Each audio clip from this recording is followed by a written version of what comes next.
सिद्ध चक्र की आराधना में आज हम सप्तम दिवस पर पहुंच गए हैं, जहाँ धर्म तत्व में हम आज सम्यक ज्ञान की आराधना करेंगे। हम अक्सर कई कई पढ़ते हैं दर्शन ज्ञान चारित्र और कई कई पढ़ते हैं ज्ञान दर्शन चारित्र। ऐसा क्यों है? पहले दर्शन है कि पहले ज्ञान है? देखो, दोनों ही सही है, इसीलिए दोनों तरह की चीजें आती है। कहीं कहीं पे आप दर्शन ज्ञान चारित्र पढ़ते हो, कहीं पे ज्ञान दर्शन चारित्र पढ़ते हो, पर दर्शन और ज्ञान दोनों जुड़वा भाई है। क्या है? एक के जन्म होते ही दूसरे का जन्म हो जाता है। समझ आई बात?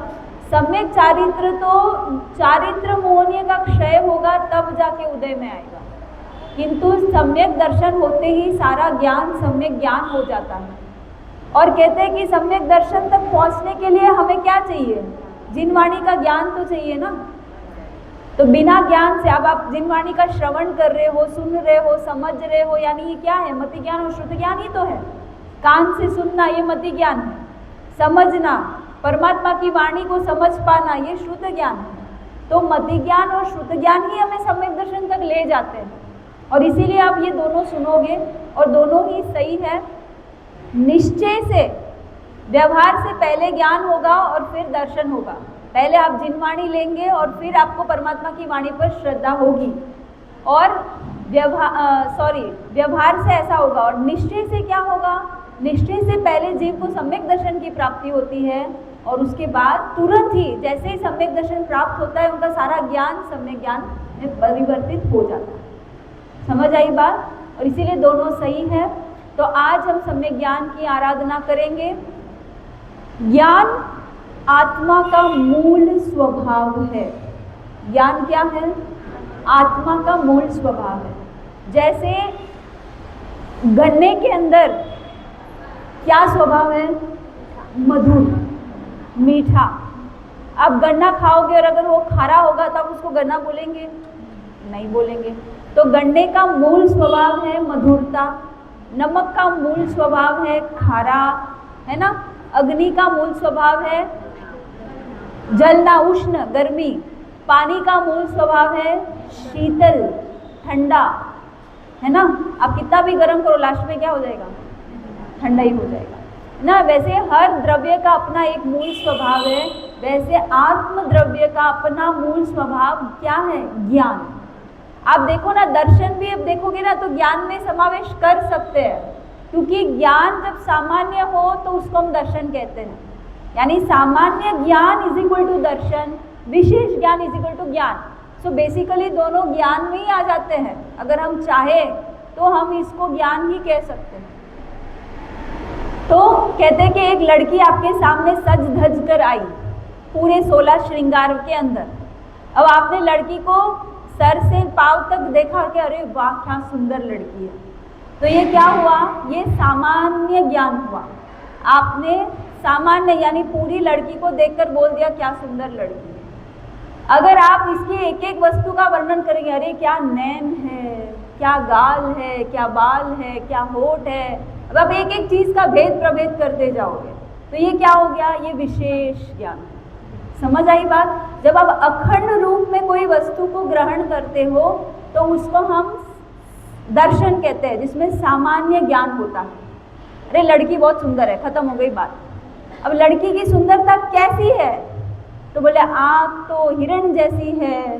तो इस तरह से जब विशेष बात आ जाती है तो वो ज्ञान हो जाता है, विशेष ज्ञान। आई बात समझ में? तो कहते क्या सम्यक ज्ञान के अंदर जो है हम 5 ज्ञान की चर्चा सुनेंगे। क्यों? क्योंकि यशो विजय जी अपने श्लोक में क्या बता रहे हैं?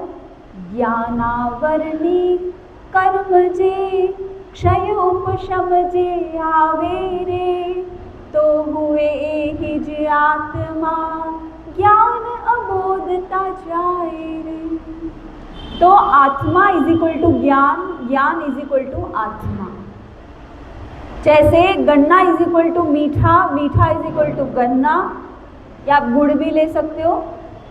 खारा इज इक्वल टू नमक, नमक इज इक्वल टू खारा।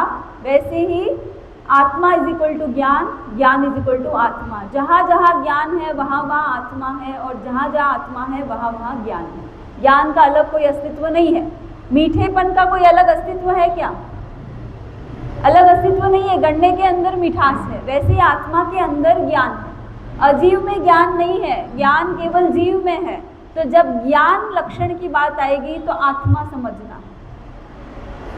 जैसे दूर जंगल में हमको धुआं उठते हुए दिखता है, तो वो बहुत दूर है हमसे, 50 किलोमीटर दूर धुआं उठ रहा होगा, पर जहाँ जहाँ धुआं है वहाँ हम क्या अनुमान करते हैं कि वहाँ वहाँ अग्नि है। अग्नि दिखाई दे रही है क्या? नहीं दिखाई दे रही, पर धुओं के देखकर आप क्या अनुमान कर लेते हो? अग्नि का अनुमान कर लेते हो। वैसे ही आत्मा दिखाई नहीं देती है, पर आत्मा के ज्ञान स्वभाव से आप अनुमान कर लेते हो कि क्या है, ये जीव है। क्योंकि जैसे आग के होते धुआं होता है और धुआं के होते आग होती है, वैसे ही आत्मा के होते ज्ञान होता है, ज्ञान के होने से आत्मा। ये दो अभिन्न है क्योंकि जीव का मूल स्वभाव है। तो अब मूल स्वभाव के 5 भेद है। ज्ञानावरणीय कर्म के कितने भेद है बता दो? कौन से कौन से?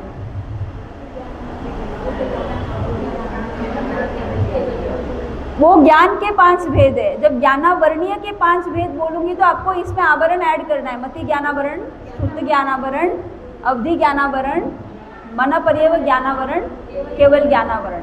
तो यशो विजय जी कहते हैं कि ज्ञानावरणीय कर्म जे क्षय उपशम तस थाये रे। तो अब ये 5 प्रकार के जो ज्ञानावरण कर्म है, इनका जब क्षय और उपशम होता है तब जीव को क्या होता है? ज्ञान की प्राप्ति होती है। अब कहते हैं कि निगोद के जीव के पास ज्ञान है कि नहीं? अब बता दो। 100% है, क्योंकि पहले क्लियर कर दिया कि आत्मा इज इक्वल टू ज्ञान, ज्ञान इज इक्वल टू आत्मा। सिद्ध के जीवों के पास ज्ञान है। कौन सा ज्ञान है? सिद्ध के जीवों के पास कौन सा ज्ञान है? केवल ज्ञान है। और निगोद के जीवों के पास मति अज्ञान, श्रुत अज्ञान। मति अज्ञान और श्रुत अज्ञान भी कहते हैं। तो कहते हैं कि सब जीवों के पास ज्ञान है, चाहे वो निगोद के जीव हो, चाहे संसार के जीव हो, चाहे सिद्ध के जीव हो। ज्ञान अगर नहीं होगा, जीरो ज्ञान कभी होता ही नहीं है। क्योंकि आत्मा में अगर ज्ञान नहीं रहेगा तो हम उसको आत्मा ही नहीं कहेंगे। आई बात समझ में? अगर जीरो ज्ञान हो जाएगा, यानी ज्ञान नहीं है ऐसा बोलोगे, तो फिर वो हम उसको आत्मा ही नहीं बोलेंगे। समझ आई बात? अगर मीठा है तो ही गन्ना है, खारा है तो ही नमक है, और ज्ञान है तो ही आत्मा है। सिंपल सी बात है। अब वो ज्ञान कितना है वो मापतोल में फर्क रहेगा, पर ज्ञान 100% है। ज्ञान के अभाव में कोई आत्मा होती ही नहीं है, क्योंकि ज्ञान आत्मा का मूल स्वभाव है। ये दिमाग में फिट कर लो। अब कहते हैं कि अब 5 ज्ञानावरण के क्षय उपशम से जीव के पास उस लेवल का ज्ञान है, बराबर। तो मति ज्ञान किसको कहते हैं? 28। तो मति ज्ञान यानी खाली बुद्धि अर्थ करेंगे तो 28 भेद कैसे आएंगे? मति ज्ञान का अर्थ होता है 5 इंद्रियों और मन द्वारा जो ज्ञान होता है उसको कहते हैं मति ज्ञान। क्या? 5 इंद्रिय प्लस मन, इन 6 के द्वारा जो ज्ञान प्राप्त होता है उसको हम मति ज्ञान कहते हैं। सिंपल से लैंग्वेज में, प्रैक्टिकल में आप समझो तो IQ, हम सबके पास अपने अपने लेवल का IQ है ना? तो वही मति ज्ञान है। क्योंकि IQ मतलब जो सेंस ऑफ ऑर्गन से सेंस करते हैं, और मन से जब हम सोच विचार करके डिसीजन लेते हैं, तो ये मति ज्ञान की श्रेणी में आता है। अब कहते हैं कि ये 5 और प्लस 6, टोटली 6 जो है माध्यम है, 5 इंद्रिय है, और मन को क्या बोलता है? 9 इंद्रिय। 9 इंद्रिय कहा जाता है। तो 5 इंद्रिय और 9 इंद्रिय, इन 6 को मिलकर जो ज्ञान होता है वो मति ज्ञान है। और कहते हैं कि इनसे कैसे ज्ञान होता है उसकी प्रक्रिया बताई है। इन 5 इंद्रियों और मन से हम कैसे ज्ञान प्राप्त करते हैं? कैसे प्राप्त करते हैं? तो मान लो कि घोर अंधेरा है, रूम में है आप, और आपके पाँव के नीचे एक रस्सी आ गई, और रस्सी का टच होते ही आपको डाउट हो गया, अरे ये रस्सी है कि सांप है, क्या है ये? तो आपके इंद्रियों ने ज्ञान को ग्रहण किया, स्पर्श इंद्रिय ने टच किया, दिमाग ने सोचा, है ना, पूर्व का स्पर्श जो है उसको स्मरण किया कि रस्सी का स्पर्श कैसा है और हाथ ये, फिर आपने देखा अरे मैं ध्यान से देखूं ये रस्सी हिल तो नहीं रही है क्या, अगर ये हिल रही है तो ये सांप है। तो इस प्रकार से पहले इंद्रिय में अवग्र होता है, अवग्र यानी coming into contact with the subject. तो आपके स्पर्शेंद्रिय से उस रस्सी का कांटेक्ट में आना उसको बोलते हैं अवग्र। फिर इहा यानी कंफ्यूजन, ये रस्सी है कि सांप है, उहा पोह होना, इज दिस अ रोप और इज दिस अ स्नेक, ये सेकेंड स्टेज है। फिर अवाय, अरे ये तो हिल नहीं रहा है, ये तो रस्सी ही है, ये डिसीजन हो गया क्या है, रस्सी ही है। और फिर लास्ट में आपने इस ज्ञान को अपने मेमोरी में स्टोर कर लिया, उसको कहते हैं धारणा। अवग्र इहा अवाय धारणा, समझ आई बात? हाँ, तो इसी चीज को, रस्सी को, संसार का ज्ञान लेने के लिए नहीं, मति ज्ञान से हमें आत्मा का ज्ञान भी लेना है। खाली संसार का ज्ञान लेते रहेंगे तो संसार ही बढ़ेगा ना। तो ये मति ज्ञान का जो अवग्र इहा अवाय धारणा, ये आत्मा में भी लगाओ। अरे जिनवाणी कह रही है कि जिसका स्वभाव ज्ञान है वो आत्मा है, तो क्या मैं आत्मा हूँ, क्या मुझ में ज्ञान है? आपने जैसे ऐसे विचार किया, यानी मन से आपने अनुमान लगाया, तो क्या हुआ, अवग्र हुआ, क्योंकि मन के अंदर आत्मा का नाम का अवग्र हो गया है। फिर मैं हूँ या नहीं, मुझ में ज्ञान है, ओके मैं आत्मा। तो उहापो हुआ, मुझ में ज्ञान नहीं है तो मैं आत्मा नहीं हूँ। मुपत्ति में ज्ञान है, नहीं है, ये अजीब है। ओघे में ज्ञान है, नहीं है। ये टेबल में ज्ञान है, नहीं है। मुझ में ज्ञान है, हाँ है, तो मैं जीव हूँ। तो उहापो जो है, to ask the question, to doubt, है ना, शंका करना कि मैं हूँ या नहीं हूँ, और फिर अनुमान लगा लेना और डिसीजन ले लेना कि मैं आत्मा ही हूँ, क्योंकि ज्ञान मुझ में है।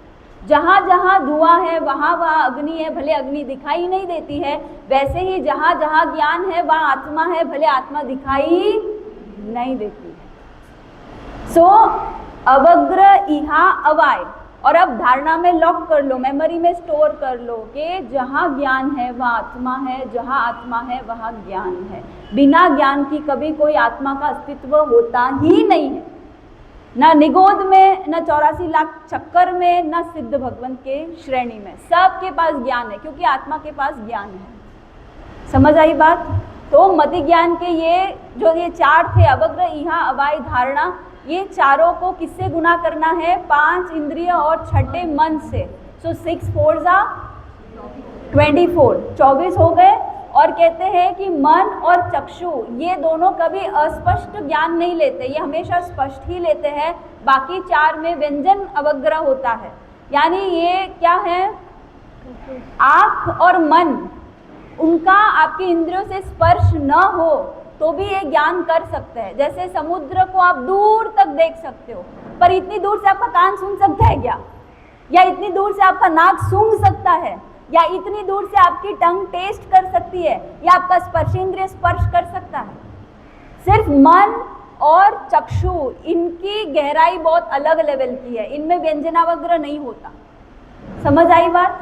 तो इसीलिए मन और आँखों को छोड़कर बाकी शेष 4 इंद्रियों का, अगर उनके दायरे में, आपका कान जिस दायरे में सुन सकता है उस दायरे में आवाज़ आए तो ही आप सुन सकते हो। समझ आई बात?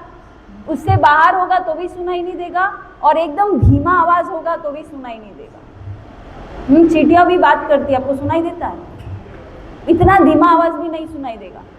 और बोलते हैं कि सोलर सिस्टम में बहुत ब्लास्ट हो रहा है, ऊपर एस्ट्रॉइड्स और मीटरॉइड्स और पता नहीं क्या क्या हो रहा है वहाँ पर, तो क्या हम सुन रहे हैं? वो भी हमारे रेंज से बाहर है और ये भी हमारे रेंज से बाहर है। तो हम एक लिमिटेड रेंज में ही सुन सकते हैं। हमारे नाक के सूंघने की भी एक लिमिटेड रेंज है। यहाँ बाजू में अगर आप आटा सेक रहे हो तो बता सकते हैं वही सीरा बन रहा है। कहीं 10 किलोमीटर दूर सेकेंगे तो पता चलेगा नाक को? नहीं पता चलेगा, क्योंकि उसका भी अपना एक दायरा है। किंतु मन और चक्षु असीमित दायरे तक देख सकते हैं। और मन कितना सोच सकता है? उसकी कोई सीमा है? नहीं। तो इसीलिए ये दोनों का व्यंजनावग्रह में समावेश नहीं किया गया। तो व्यंजनावग्रह में सिर्फ कान, नाक, रस और स्पर्श, तो ये 4 गुण 24 में ऐड हो जाएंगे, है ना? इन चारों का व्यंजनावग्रह और बाकी 6 का अर्थावग्रह। अर्थावग्र मीन्स डिटेल में जान लेना, और व्यंजनावग्र इज संदिग्ध में, डाउटफुली में जानना।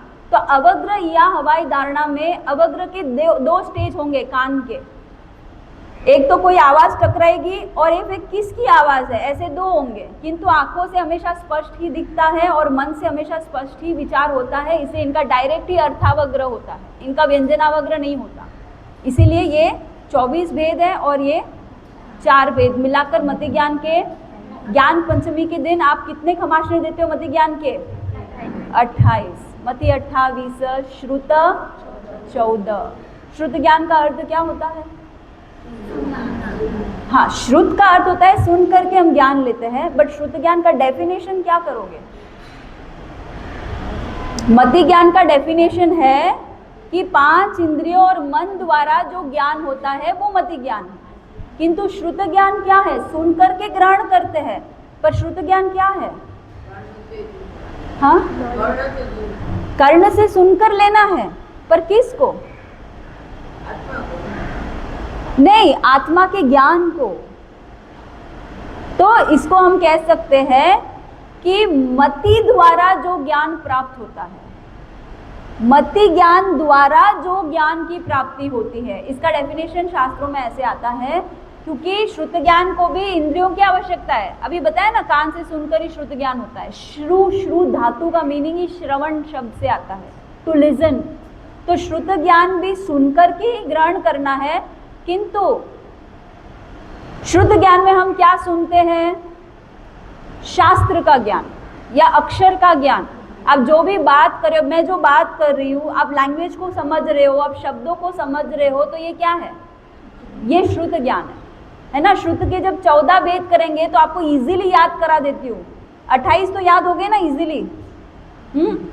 अब श्रुत ज्ञान के 14 भेद भी एकदम इजी है, लोगों को बहुत भारी लगता है, पर कोई भारी है नहीं।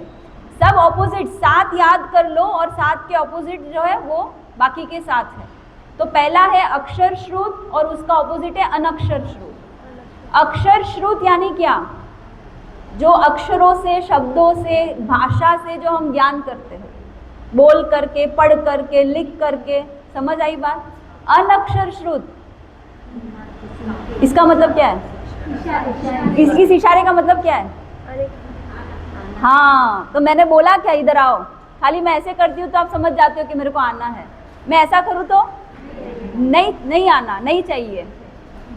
मैं हाँ बोलने के लिए खाली इतना करूँ तो मैंने कोई अक्षर का सहारा लिया, कोई भाषा बोली क्या, कोई शब्द बोला क्या? नहीं। तो इसको क्या बोलेंगे? अनक्षर श्रुत। यानी बिना कोई वर्ड्स, लेटर्स, बिना कोई लैंग्वेज के जो मैं तुम लोग को बात बोलती हूँ और तुम समझ जाते हो, तो वो ज्ञान कैसा है? अनक्षर श्रुत। हो गया। फिर दूसरे में क्या आएगा? संज्ञी श्रुत, असंज्ञी श्रुत। एक का ऑपोजिट के साथ ही चलेगा, अक्षर अनक्षर। अब संज्ञी असंज्ञी। अब कहते हैं कि संज्ञी जीवों का श्रुत ज्ञान कैसा होता है और असंज्ञी का कैसा होता है। What do you mean by संज्ञी? जिसके पास मन होता है। और असंज्ञी? चींटी के पास मन है? नहीं है। हाथी के पास? चींटी के पास है? सोच लो, मैं इसीलिए क्लैरिफिकेशन कर रही हूँ। चींटी के पास मन नहीं है और हाथी के पास और इंसान के पास है। कैसे बता रहे हो? पंचेंद्रिय है, और पंचेंद्रिय में कहते हैं संज्ञी पंचेंद्रिय। संज्ञी पंचेंद्रिय यानी जिनके पास मन है उनका सोचना विचारना अलग लेवल का होता है, और जिन जीवों के पास मन नहीं है, मन क्या करता है? पास्ट टेंस का भी मेमोरी है उसके पास। अरे कल मैं धूप में चली थी, पाँव जल गए थे, आज मैं धूप में नहीं चलूंगी, क्या पहन लूंगी मैं? हाँ, पास्ट की मेमोरी है, तो आपने क्या कर लिया? अपने पाँवों की रक्षा कर ली। पर जिनके पास, जिन जीवों के पास मन नहीं है, उसके पास पास्ट की मेमोरी नहीं है, वो कल भी धूप में जला था और आज भी, क्योंकि उसके पास स्टोर हाउस नहीं है मन का। तो क्या करेंगे बेचारे? धूप में ही जलेंगे, अपनी रक्षा नहीं कर पाएंगे। मैं तो बहुत सिंपल सा एग्जाम्पल दिया आपको। ये कहते हैं कि संज्ञी जीव जो है वो पास्ट, प्रेजेंट और फ्यूचर की प्लानिंग में चलते हैं। जैसे आपको पता है कि कल को बुढ़ापा आएगा, मेरा बेटा मेरे बहू घर से निकाल लेंगे, तो मेरे को क्या करना है? अभी से बैंक में फ्यूचर प्लानिंग भी है, पास्ट का एक्सपीरियंस भी है, फ्यूचर प्लानिंग भी है, तो ये सब संगनी जीव ही कर सकता है। किंतु अब मुझे बताओ कि चींटी भी तो दाना इकट्ठा कर रही है, फ्यूचर प्लानिंग है, तो फिर मन तो नहीं है, पर चींटी कैसे संग्रह कर रही है?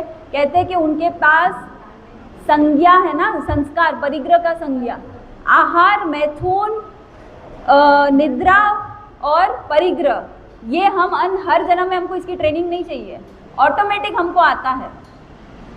भोजन करने की ट्रेनिंग किसी जीव को नहीं दी है। एक इंद्रिय जीव भी भोजन करने की टेक्निक आती है उसको, उसके पास मन नहीं है, बट स्टिल उसके पास ये संज्ञा है, ये संस्कार है ना, उसको नींद आती है, सोना आता है। फिर कहते हैं कि मैथुन भी संस्कार है और परिग्रह भी संस्कार है। तो चींटी जो संग्रह कर रही है वो बेचारी संस्कार वश कर रही है, उसके पास ज्ञान नहीं है कि हमको अपरिग्रह व्रत में आना है, उसके पास नॉलेज नहीं है, वो तो पूर्व के संस्कार के वश संग्रह कर रही है।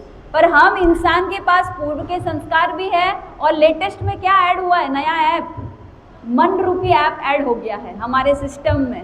तो हम सोच सकते हैं कि अरे परिग्रह करना नहीं करना, अरे ये अच्छी बात नहीं है, ये तो संग्रह करना क्या है, प्राप्त प्रवृत्ति है, तो आप डिसाइड कर सकते हो और उसे स्टेप बैक हो सकते हो। समझ आई बात? तो संगनी जीव जो है वो भूत भविष्य वर्तमान सोच सकते हैं, इसको बोलते हैं दीर्घकालिक की संज्ञा। जो भूत भविष्य और वर्तमान को सोच सकते हैं वो दीर्घकालिक की संज्ञा, यानी दीर्घकाल का विचार हो सकता है। फिर कहते हैं कि इन संगनी जीवों के पास दृष्टिवादोपदेशिका संज्ञा भी होती है, वो केवल सम्यक दृष्टि आत्मा को ही होता है। सम्यक दृष्टि आत्मा खाली इस जन्म के बुढ़ापे का नहीं, बुढ़ापे के बाद मर जाएंगे, मरने के बाद अगला भव क्या होगा उसकी भी चिंता यहाँ से शुरू हो जाती है। आपको तो खाली आपका बुढ़ापा दिख रहा है, पर उनको क्या दिखेगा, बुढ़ापे के बाद वाली नेक्स्ट लाइफ भी दिखेगी, और उस नेक्स्ट लाइफ में मेरे को क्या कार्मिक फ्रूट्स मिलेंगे, वो प्लानिंग से वो आज कर्म कर रहा है। समझ आई बात? आपको वो प्लानिंग नहीं है, आप उसमें डम हो, इसीलिए आप अंधाधुंध पाप कर रहे हो। तो जिस दिन आपके पास दृष्टिवादो उपदेशिका संज्ञा आ जाएगी, you will start think about your future next birth. Future birth के बारे में सोचोगे, अरे मेरी प्लानिंग तो आज से ही मोक्ष की होनी चाहिए। तो सम्यक दृष्टि जीव की प्लानिंग तो मोक्ष के दिशा में बढ़ेगी, वो तो आज से ही, अभी से ही मोक्ष की प्लानिंग में बढ़ेगा कि भाई मैं नेक्स्ट जन्म में मेरे को कहाँ पहुँचना है, अगले जन्म में, उसके अगले में मेरे को क्या करना है, तो उसकी प्लानिंग उस हिसाब से होगी। आप खाली दीर्घकालिक की संज्ञा वाले हो क्योंकि संगनी जीव है, कि सम्यक दृष्टि संगी जीव है वो दृष्टिवादोपदेशी की संज्ञा वाला है। और कहते हैं कि असंगनी जीवों के पास कौन सी संज्ञा है, हेतुवादोपदेशी का संज्ञा, जो चींटी के पास है। जो असंगनी जीव है सारे, एक इंद्रिय से लेकर असंगनी पंचेंद्रिय तक जो भी जीव है, उनके पास हेतुवाद उपदेशिका, यानी भूख लगी तो ही वो आहार को ढूंढने के लिए जाएंगे। अब खाना पीना हो गया, फिर भूल गए, फिर कल वापस जब भूख लगेगी तब वो निकलेंगे, क्योंकि जब उनके सामने हेतु आता है तभी वो कार्य करते हैं। उनके पास पास्ट एक्सपीरियंस नहीं है, फ्यूचर प्लानिंग नहीं है, जब तकलीफ आती है तब ही वो पुरुषार्थ करते हैं, तो उनके पास हेतुवादोपदेशिका संज्ञा है। तो संगनी श्रुत और असंगनी श्रुत में आपको इतना ही समझना है कि दीर्घकालिक की संज्ञा वाले और दृष्टिवादोपदेशी की संज्ञा वाले जो है उनके पास कैसा संगनी श्रुत है, और असंगनी जीवों के पास ओनली हेतुवादोपदेशी की संज्ञा है। हमारे पास तीनों है, हम हेतु से भी सोचते हैं, दीर्घकाल से भी सोचते हैं, और दृष्टिवाद यानी जो 12वां अंग है परमात्मा की वाणी के उपदेश से भी सोचते हैं। ये तीनों संज्ञा है। तो ये तीनों से हम संगनी के पास संगनी श्रुत है और असंगनी के पास खाली असंगनीपना का श्रुत है, यानी हेतु वाला संज्ञा है। फिर नंबर तीसरे में आएगा, यानी 4 पूरे हो गए, अक्षर अनक्षर संगनी असंगनी। फिर नंबर 3 में क्या आएगा, सादी श्रुत अनादि श्रुत। सादी यानी जिसकी स्टार्टिंग है, स प्लस आदि यानी जिसकी बिगिनिंग है, और अनादि श्रुत यानी जिसकी बिगिनिंग नहीं है। नवकार मंत्र कब से है, तो वो अनादि श्रुत में आ जाएगा। किंतु श्रीपाल रास कब से है, श्रीपाल कुमार तो अभी तो हुए ना मुनीश्वर स्वामी के टाइम में, तो इसकी तो शुरुआत है ना। तो जिसकी बिगिनिंग है वो सादी श्रुत की कैटेगरी में आ जाएगा, और जिसकी कोई बिगिनिंग नहीं है वो अनादि श्रुत में आ जाएगा। फिर कहते हैं कि सपर्यवसित, अपर्यवसित, यानी जिसका अंत है और जिसका अंत नहीं है। तो सपर्यवसित में जिन शास्त्रों का या जिन श्रुत ज्ञान का अंत है, सपर्यवसित, सपर्यवसित, और अपर्यवसित यानी जिनका अंत नहीं है। नमस्कार मंत्र कभी अंत हो जाएगा क्या? नहीं, वो सदा रहेगा। तो वो अनंत है, अनादि है और अनंत है। किंतु जो शास्त्र खत्म हो जाएंगे, जैसे अपना कौन सा अंग चला गया? 12वां अंग चला गया, 14 पूर्व चले गए, यानी उनका अंत हो गया ना, विच्छेद हो गया। तो वो कैसे होंगे? हाँ, जिनका अंत है। फिर उसके बाद आता है गमिक श्रुत और अगमिक श्रुत। गमिक श्रुत और अगमिक श्रुत। गमिक यानी जिनके सूत्र और आलोवा और पाठ एक जैसे गमन करते हैं, और जिनके सूत्र और पाठ एकदम अलग होते हैं। आपको एग्जाम्पल के लिए, एक्चुअली बहुत डीप आगम शास्त्रों में जाते हैं ना, उसमें आपको सेम दिखेगा, पर आप लोगों के लिए मैं ये बता सकती हूँ मामूली सा एग्जाम्पल। जैसे वंदित तुम सूत्र आप बोलते हो, उसमें पडिक्कमे देसिम सवम कितनी बार आता है? बहुत बार आता है। पडिक्कमे देसिम सवम, पडिक्कमे देसिम सवम, पडिक्कमे देसिम सवम। तो ये जब भी आपके व्रत में क्षमापना मांग रहे हो, आप 12 व्रतों में जब जब आप क्षमापना मांग रहे हो, तब तक पडिक्कमे देसिम सवम। सो सेम लाइन्स और सेम वर्ड्स रिपीट हो रहे हैं। सो दैट रिपीटेशन इज गमिक श्रुत। हाँ, अब जैसे पुक्करवडी है, उसमें क्या रिपीट हुआ? कुछ भी रिपीट हुआ क्या? सिद्धार्थ बुद्धान में कुछ रिपीट हुआ क्या? कुछ भी नहीं रिपीट हुआ। तो वो अगमिक श्रुत। जैसे हम लोग पकी सूत्र बोलते हैं, तो इसमें 6 आलोवा आता है, तो 6 आलोवा में रिपीटेशन है। तो जब रिपीटेशन है तो वो गमिक श्रुत में आ जाएगा, और जहाँ पे कुछ भी रिपीट नहीं होगा वो अगमिक श्रुत में आएगा। तो ये भी श्रुत ज्ञान का एक भेद ही है। फिर और क्या भेद बचे? हाँ, नहीं है। समझ आई बात? फिर गमिक श्रुत हुआ, अगमिक श्रुत हुआ। फिर कहते हैं कि अंग प्रविष्ट श्रुत और अंग बाह्य श्रुत। अंग प्रविष्ट और अंग बाह्य। अब कहते हैं कि गणधर भगवान ने, कल हमने सुना ना, उपाध्याय पद के दिन हम जब द्वादशांग को समझ रहे थे, तो उसमें हमने समझा था कि गणधर भगवान ने कितने अंगों की रचना की? 12 अंगों की रचना की। तो जब 12 अंगों के भीतर का जब हम श्रुत ज्ञान लेंगे तो वो अंग प्रविष्ट श्रुत ज्ञान है, और गणधर ने जो रचना नहीं की है, यानी अंग के बाहर अंग बाह्य श्रुत, यानी जो श्रुत धरों के, श्रुत पुरुषों द्वारा, यानी या तो पूर्वधर मुनि होंगे या स्थविर होंगे या पूर्वाचार्य जो बहुश्रुत होंगे, उनके द्वारा जो रचना हुई है वो अंग बाह्य। और जो ओनली गणधर भगवान द्वारा रचित हुए हैं, डायरेक्ट भगवान को सुनकर, वो हो गए अंग प्रविष्ट। समझ आई बात? अंग प्रविष्ट यानी इनसाइड द द्वादशांग, एंड अंग बाह्य इज आउटसाइड द द्वादशांग, इसलिए इनके नाम ऐसे। समझ आई बात? तो ये श्रुत ज्ञान के 14 भेद हुए। फिर उसके बाद आता है अवधि ज्ञान। तो अवधि ज्ञान का डेफिनेशन क्या है?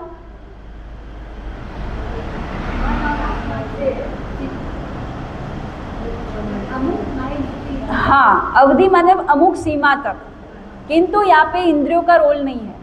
जो हमारे जो ये 5 ज्ञान है, मति, श्रुत, अवधि, मन, परि और केवल, इसमें जो पहले के जो 2 ज्ञान है, इसमें हमको इंद्रियों की आवश्यकता है।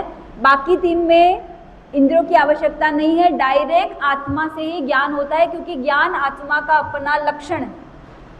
पर जब हमारा ज्ञानावरणी कर्म भारी होता है, तब आत्मा डायरेक्ट ज्ञान नहीं कर पाती है। तो हमारे पास क्या है? खाली मति और श्रुत। हमारा ज्ञानावरणी बहुत भारी है। किंतु कहते हैं कि जिनके ज्ञानावरणी कर्म का कुछ क्षय हो गया है, तो उनको डायरेक्ट आत्मा बिना आंखों से भी उसको दिखता है, बिना कानों से भी सुनना ही देता है। आपको क्या लगता है, गौतम स्वामी अगर महावीर स्वामी के पास जाकर कुछ बात बोलते हैं तो भगवान सुनते हैं क्या? कानों का यूज करते हैं? क्या लगता है आपको? भगवान कोई भी इंद्रिय का प्रयोग नहीं करते। उनको आप क्या बोल रहे हैं सुनने की आवश्यकता नहीं है, केवल ज्ञान में उनके सारा ज्ञान झलक रहा है। सो वो कान से नहीं सुनते। जैसे केवल ज्ञान हो जाता है, मति, श्रुत, अवधि, मन, पर्यव डिजॉल्व हो जाता है और खाली एक ही ज्ञान बचता है, वो है केवल ज्ञान। या तो हमारे पास मैक्सिमम 4 ज्ञान होंगे या मैक्सिमम एक ही ज्ञान होगा। तो जब भगवान दीक्षा लेते तब वो 4 ज्ञान के धनी, जब जन्म लेते तब वो 3 ज्ञान के धनी, किंतु जब केवल ज्ञान होता है तो एक ही ज्ञान के धनी है। कौन सा ज्ञान? केवल ज्ञान। फिर उनको आंख से देखने की कोई जरूरत नहीं है, उनको सब दिखाई दे रहा है। आपको लाइट चाहिए, अंधेरा हो, या फिर आपको नहीं दिखाई दे, आपको आंख चाहिए। वो तो बिना आंखों से ही देख रहे हैं, बिना कानों से ही सुन रहे हैं। सब जो भी आकर भगवान को प्रश्न पूछ रहे हैं, आपको क्या लगता है कि वो हमारी तरह संवाद करते हैं? नहीं है। इसका मैं बहुत डिटेल अलग से आपको बताऊंगी, बहुत ही ब्यूटीफुल है। भगवान की देशना बोलते नहीं है, भगवान के मुख से वाणी झरती है, क्योंकि उनका उपयोग तो आत्मा में लगा हुआ है। तो ये एक अलग लेवल का सीन है, अभी उसको मैं डिस्टर्ब नहीं करूंगी। अब हम सम्यक ज्ञान पे फोकस करेंगे। तो सम्यक ज्ञान में क्या है? तीसरे में अवधि ज्ञान है। अवधि ज्ञान यानी एक सीमा तक, यानी मैं अपना पिछला 2 जन्म देख सकती हूँ, बस उसके बाद का मुझे कुछ नहीं दिख रहा है। यानी एक सीमा आ गई ना, एक दायरा आ गया। मैं फ्यूचर का है ना खाली नेक्स्ट जन्म देख पा रही हूँ, या उसके बाद वाला, बस एक सीमा। तो एक सीमा तक। फिर कहते हैं कि मैं ऊपर के पहला, भगवान ने तो 12 देवलोक बताया, पर मुझे तो पहला या दूसरा देवलोक ही दिख रहा है। किसको हुआ था विभंग ज्ञान? गौशालक को हुआ था ना। गौशालक ने उसको अवधि ज्ञान हुआ, और उसको जितना दिखा उसने कहा कि भगवान तो झूठ बोल रहे हैं, मैं जो ध्यान देख रहा हूँ वही सही है। तो अवधि ज्ञान क्या एक लिमिट में ही दिखाता है। अवधि ज्ञान की एक लिमिटेशन है। नीचे के पहला नरक दिख सकता है, या भवनपति देव दिख सकते हैं। तो एक लिमिट, एक दायरे तक रूपी पदार्थों का ज्ञान, अरूपी नहीं। आत्मा क्या है? अरूपी है। तो अवधि ज्ञानी को आत्मा नहीं दिखाई देगी, खाली केवल ज्ञानी को ही आत्मा दिखती है, क्योंकि केवल ज्ञान का सब्जेक्ट है रूपी और अरूपी दोनों द्रव्यों को देखना। किंतु अवधि ज्ञानी खाली रूपी द्रव्यों को ही देखते हैं। यानी पिछला, अगले जन्म में आपका शरीर क्या था वो उनको दिखाई देगा। आप स्त्री के, पुरुष थे, तिर्यंस थे, मनुष्य थे, वो सब दिखाई देगा, पर उसके अंदर जो आपकी आत्मा है वो अवधि ज्ञानी को नहीं दिखाई देगा, क्योंकि वो अरूपी है। समझ आई बात? तो टाइम जोन से ज़्यादा नॉलेज बढ़ जाता है, वो अवधि ज्ञान का विषय है। रूपी पदार्थों का कुछ सीमा तक ज्ञान होना अवधि ज्ञान है, जिसमें हमको हमारी 5 इंद्रिय और मन की जरूरत बिल्कुल भी नहीं है। डायरेक्ट आत्मा ही सेंस करती है। समझ आई बात? अब कहते कि अवधि ज्ञान के कितने खमाशने देते हो? 6 भेद कौन से हैं? पहला है अनुगामी अवधि ज्ञान।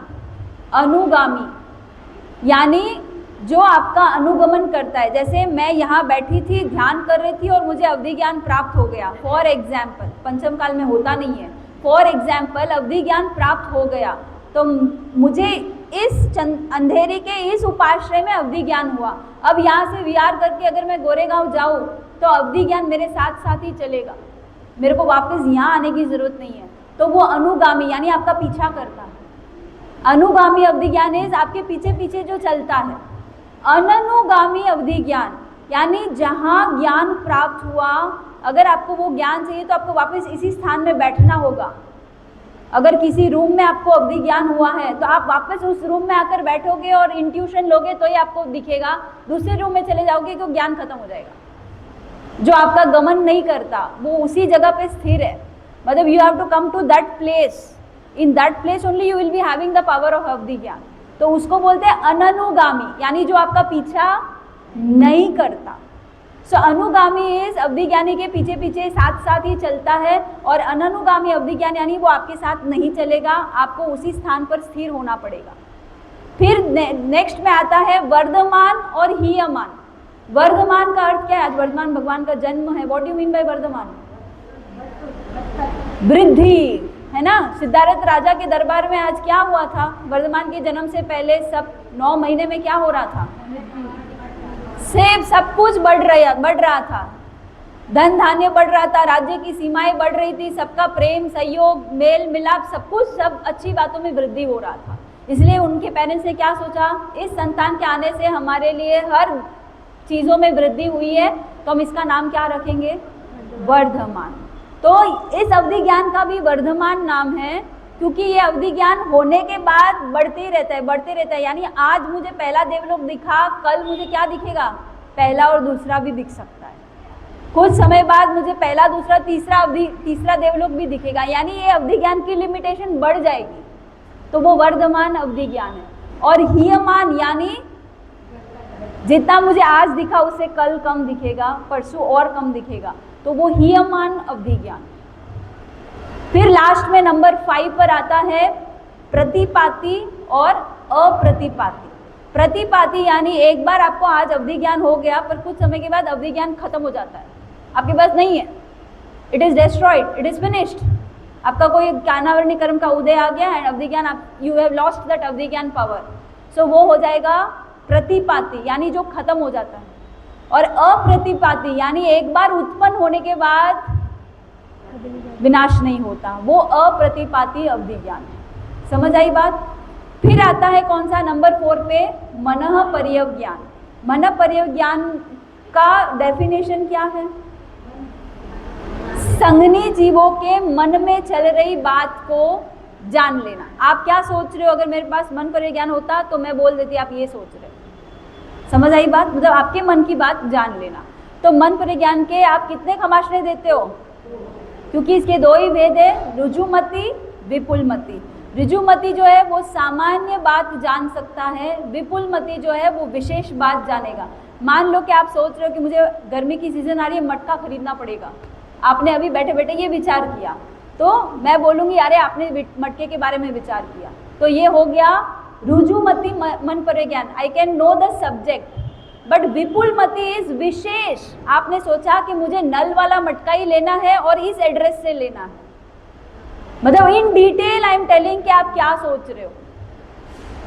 जो ऋजुमति है वो खाली सब्जेक्ट बताएगा कि आप मटके के बारे में सोच रहे हो, और विपुलमति मन पर्यव ज्ञान विल टेल कि आप कौन सा मटका चाहिए, कौन सी साइज का चाहिए, नल वाला चाहिए, आपको इस क्या बोलते हैं वो जेपी रोड वाला मटका वाला है वहाँ से खरीदना है, या गोरेगांव जाके खरीदना है, या कहाँ जाके खरीदना है।